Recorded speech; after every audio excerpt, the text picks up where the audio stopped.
Hello YouTube. Today I'm going to be talking about magic. I've been getting a lot of questions from people wanting to know how I practice magic privately and how I practice magic within Full Moon Circle. So I figured I would make a video addressing this. Now for me personally, when I look at someone who says that they're a magician or an occultist, and I believe I said this in some of my previous videos, one of the things that I look at is how successful they are in the real world, or where they station are in the real world. So if someone says that they're a great magician or a great occultist and this, that, and other, and their life is basically a mess, then I tend to question that personally. I've been in college for a while, and I'm actually working on 2 degrees. One degree is in music, and the other degree is in philosophy. And I've always maintained a 3 point or above. I've never gone below that. And I can attribute that to magic and Full Moon Circle too. And a lot of our members who've attended Full Moon Circle have gotten pretty much the same grades. During Full Moon Circle meetings, a lot of times what we do is we do a spell for good grades. Why do we do a spell for good grades in Full Moon Circle? It's because basically we're college students and it only makes sense for us to do a spell for good grades. So I believe that magic has definitely helped me out in my college career and in my everyday life. So if someone basically says that they're a pagan or a great magician or this and that and other, and they can't do something like get good grades in school or find a decent job or things along that nature, I tend to question that. So that's just my opinion. Okay. Now, one of the first things that people ask me in regards to magic is magic real? And I would have to say yes, magic is real. It's definitely real in my life. And anyone who doesn't believe that magic is real, basically I think that either they don't have the power to produce things in the real world, or they haven't practiced magic themselves. A lot of times what I come across with some professors at at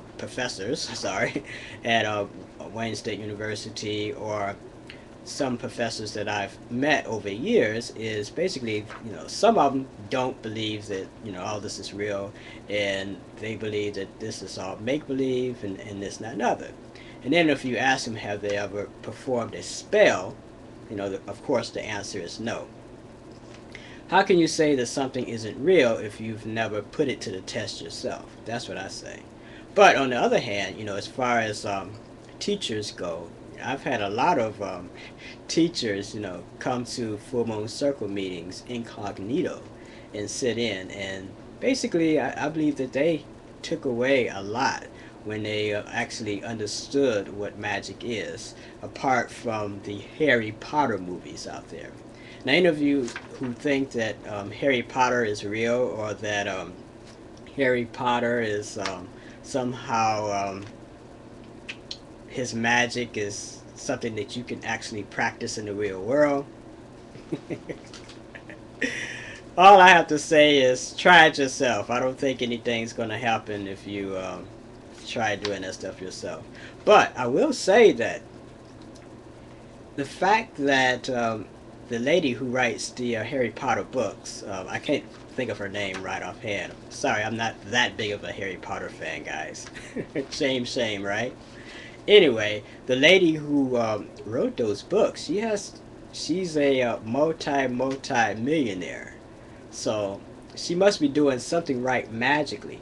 Even the fact that she's writing books about magic and she's getting paid for it, that's a magical act within itself. So that's what I consider magic, not necessarily the I'm gonna get a magic wand and I'm gonna say all these fancy words and this and that and other. Okay, this is my opinion.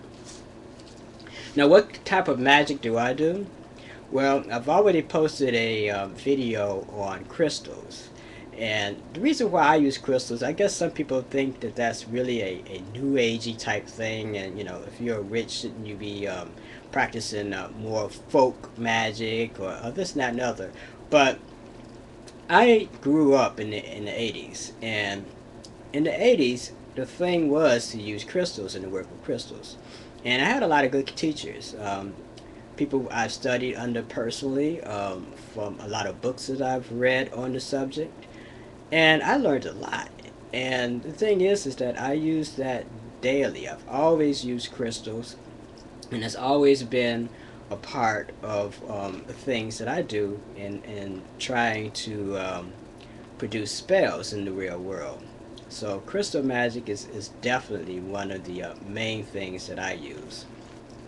Also, I use what's called hoodoo bags or mojo bags when I do my spell work. And basically you take herbs and different precious stones and you charge them and you keep it with you when you do a particular spell.